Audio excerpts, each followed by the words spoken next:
طبخناه بطين. تمام. هسه راح اغطيه ايضا بقطعه من القماش، خليه مده ساعه ونص. دائما اللي سئلوا على التمن ليش ما يحترق، التمن ما راح يحترق لان راح يستوي فقط على الحراره، يعني الجمر يبقى بس جمر ويستوي على حراره التنور.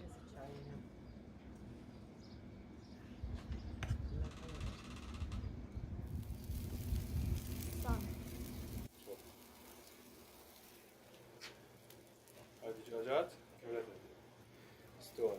تصور الدجاجات هاي.